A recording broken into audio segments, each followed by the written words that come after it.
Hello, my friends. I'm glad you're here.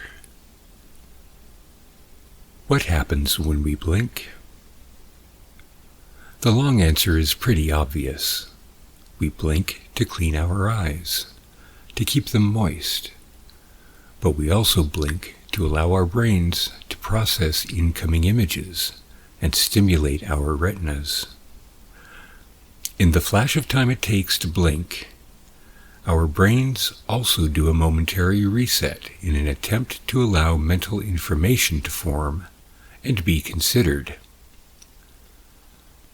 But during that time, for the briefest of moments, our brains stop. What happens during that time? That time we don't notice we aren't thinking, aren't looking, aren't processing.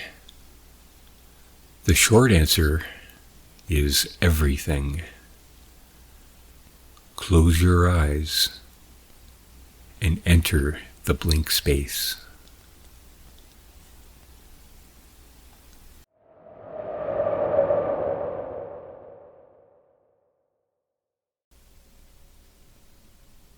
Bodiless. Travis couldn't sleep. He tried, of course, every night, but still, no sleep. On the plus side, he was used to it. Travis had not slept in more than 2 weeks. After a few days of insomnia, things start to look very different. After a week, they start to look the same. After 2 weeks, it's almost accurate to not refer to experiencing life as looking anymore. Walking is the best thing you can manage sometimes when you're completely dragged out and tired. Even calling it tired seemed a bit of a misnomer. Travis was long past being tired, but he was not past walking, even at 3 a.m. "How you doing?" asked the bum. He stopped. Normally, no one talked to him, especially after the 1 week mark. When you look like a zombie, but not as attractive, people leave you alone. "I seen you around," said the bum. "You walk around." "Can't sleep," said Travis. The bum nodded. "Same here." He pulled a pack of cigarettes out of a grimy breast pocket and offered one to Travis. "Smoke?" "I quit. It was fucking up my body." Again the bum nodded. "That it does," he said. "One of the many inconveniences about bodies. They get fucked up. Well, whatever works for you, my man. Catch you later." He lit his own cigarette and walked on. Only after he had gone around the corner had Travis realized all of this had been performed with only one hand. The man's left hand had stayed in his coat pocket during the entire encounter. Later that night, once he returned home, Travis tried drinking warm milk. It wasn't his idea, but one of his co-workers suggested it. An hour later, while staring at the mixture of warm milk and toilet water, he swore to never listen to that co-worker again. Warm milk, stupid idea, stupid co-worker. The next night, walking again. "Hey, I knew you would be back," said the voice. He turned, and the bum was there with another bum. Second bum was in a wheelchair and had no legs. First bum introduced them. "This is the guy I met last night. He's not sleeping." First bum's left hand was missing, the bandage somewhat new. The second bum nodded sagely. "That's how I got it," he said. He looked up at Travis and waved a hand. Waved a stump, actually. "How you got it?" asked Travis. "How I started seeing what really mattered," said the second bum. how I started realizing what was right with life and what wasn't right with life. It's not always easy, but I found out that the more you sleep, the harder it is to see. Not sleeping, that's the key. You'll find out. The first bum beamed. "Is that cool or what?" he asked. Travis nodded. "He's almost ready to move on," said the first bum. "Okay," said Travis. Then to the second bum, "I wish you luck." "Oh, hey, for you, too," said the second bum. "I can't always tell, but with you I can. You're close, man, really close. You'll start seeing soon what I've been seeing. You'll start knowing what really matters." Travis moved on into the night. He settled on a park bench and watched the dawn come, thinking about bums without hands. He saw a woman lead her child to some early appointment, probably some school for children who can get up early. Her fingers were wrapped around his and looked like obscene sausages making fingery love. He thought about that, and queasiness came over him. Thankfully, she moved around the corner. That day, he called in sick. He couldn't call in tired, so he called in sick. No one allows you to call in tired. More's the pity. He got his hair cut. Better. He cut his fingernails down. Better. He looked at himself in the mirror and decided that he could easily stand to lose a little bit of what he saw. Well, eventually. Better. That night, more walking, but a different part of town. Business lights flickered as he walked by. Alleys yawned. Darkness whispered. "Hey," said a voice. He stopped and turned. "You dropped this." Another bum, missing an entire arm, held out Travis's wallet. Gingerly, he accepted it back. "Thanks." "Oh, hey, I know you," said the bum. "I don't think so." Yeah, you're the guy who walks, who doesn't sleep." Travis stared hard at the man. "It's okay," the bum assured him. "We all know. It's cool." His smile in the grease and grime was winning, even beatific, and Travis found himself nodding and smiling back. "Well, you have a good night. Be careful of your wallet. It's part of your identity." The bum turned and walked on, whistling. Travis stared, then continued on his walk. The next day, he tried working again. "You look like shit," he was informed by his supervisor. "I haven't slept in 2 weeks," he said. "I'm seeing colors that don't exist. I'm hearing sounds that don't exist. I'm apparently famous in the bum community." His supervisor nodded absent-mindedly and advised, "Well, you should get some sleep." "Well, maybe you should go pound sand up your ass," replied Travis, although it sounded a bit more like, "Yeah, that would be good, thanks," by the time it actually came out of his mouth. More walking the next night. "You know how to play?" the voice asked. Travis stopped. 2 bums playing some game, shifting marbles around on a board with holes scooped in it. Each was missing their legs and an arm. He stopped and watched. "It's all about subtraction," said one of them. "It's not a matter of just taking stuff off," he said as he collected marbles from the board, "but being able to do it in a way that keeps you in the game. You want to stay in the game as long as you can." His partner nodded and ran his hand across the board, picking marbles up and dropping them off in a pattern that made no sense at all. "No one respects subtraction," was his addition to the conversation. He looked up at Travis, Let me ask you something. Have you ever added anything to your life that really, truly made you happy? Sure, said Travis, but for a moment he was silent. Everything he could think of that was supposed to bring him happiness, a new car, a new place to live, a better stereo, whatever, they all ended up having a cloud to mar their silver lining. One of the bums nodded. That's what I thought. Now think about subtraction.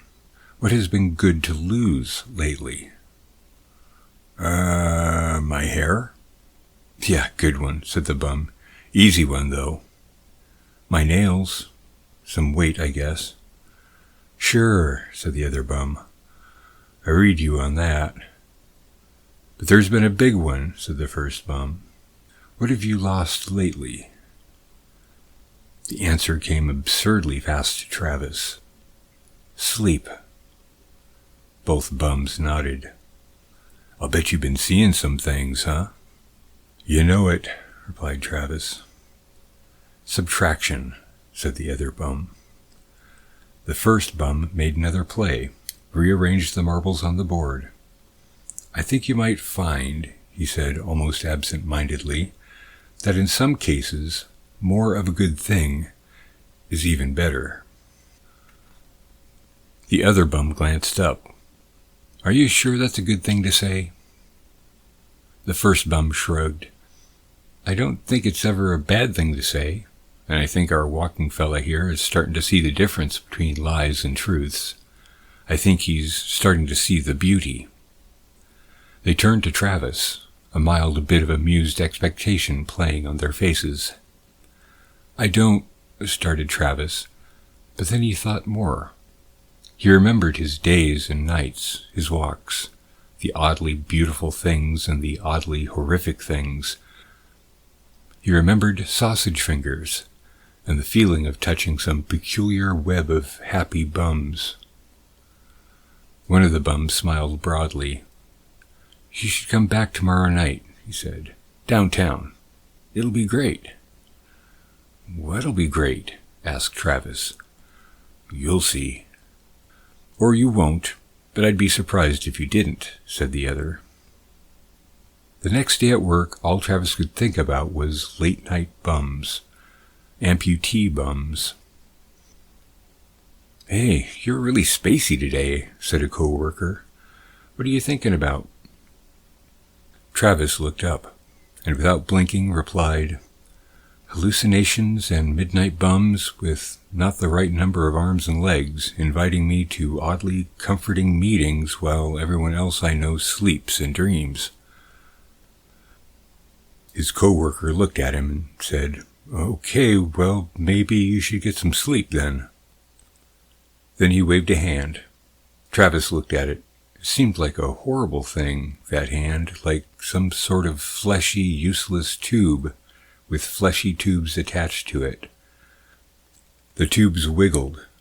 He watched it and felt like vomiting.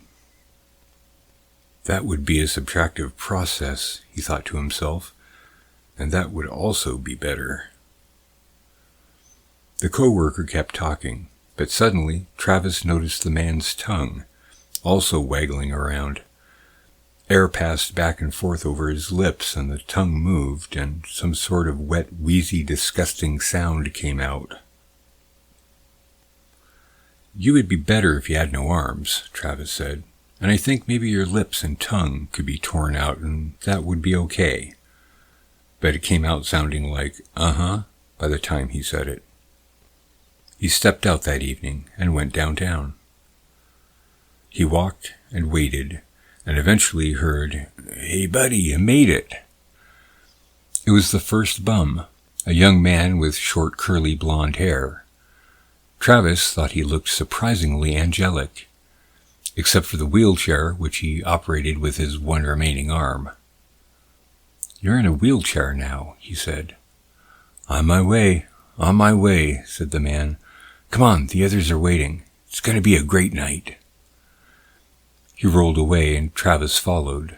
It made sense. They followed an alley, dropped down a ramp, entered a building. It gets harder the farther you go along, said the bum. But we manage. I think it's close to all working out.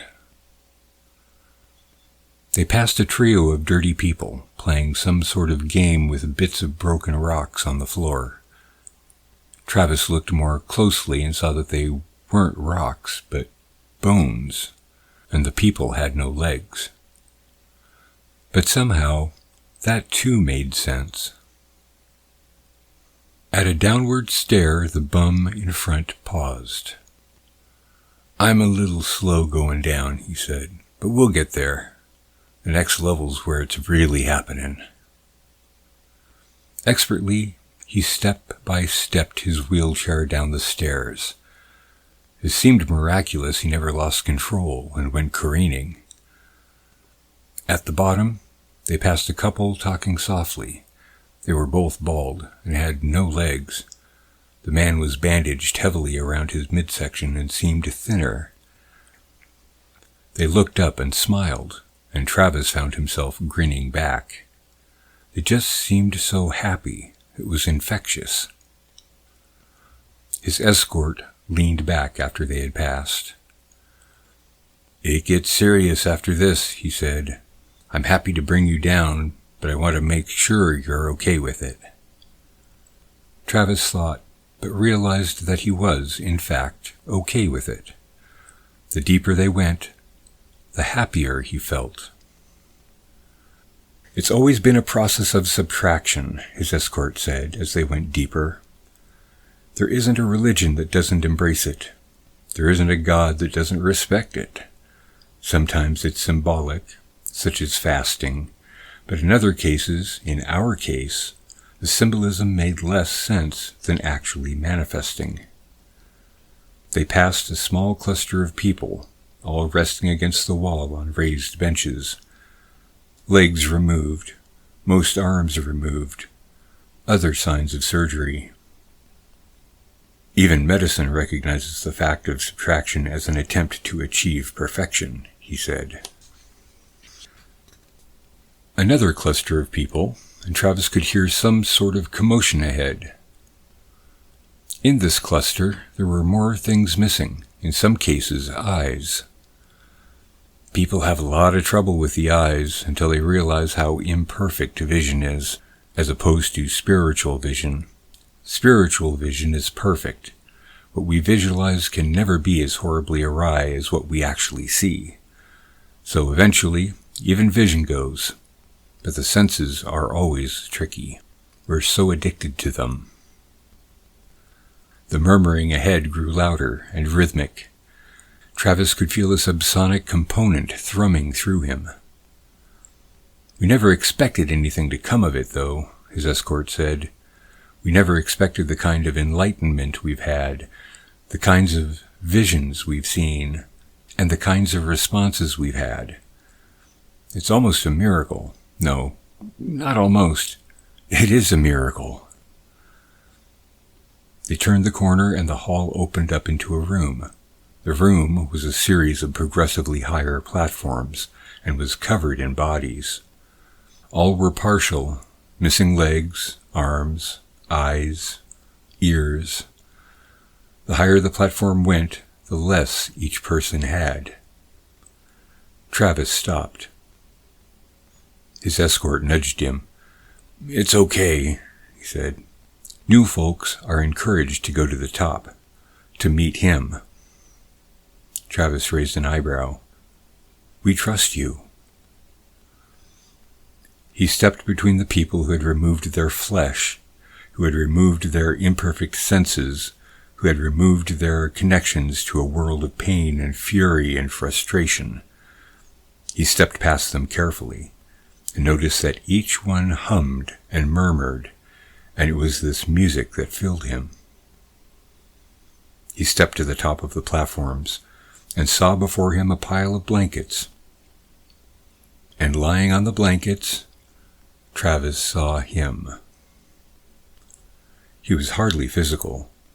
He was a brain, kept moist by a soft spray, and an impossibly thin string of muscles and nerves that dangled and coiled from beneath.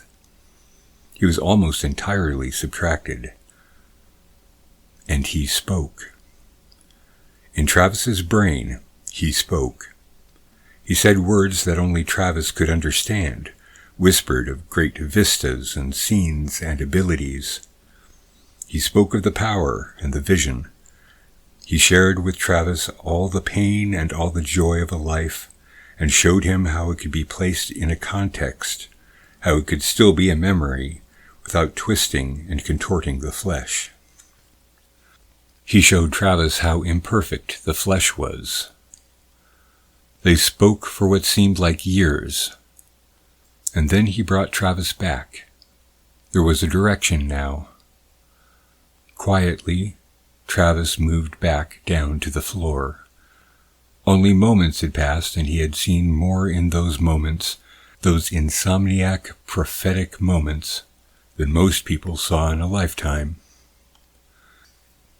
He knelt by his escort and took the man's head in his hands.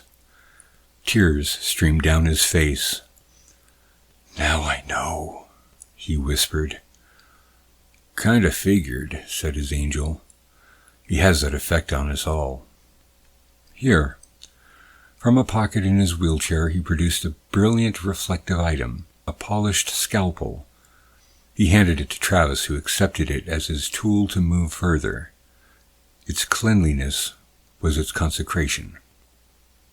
He looked at his angel, and his angel looked back. "It's okay," he said. "We all have to start somewhere on the path." Travis nodded and raised the scalpel to his face.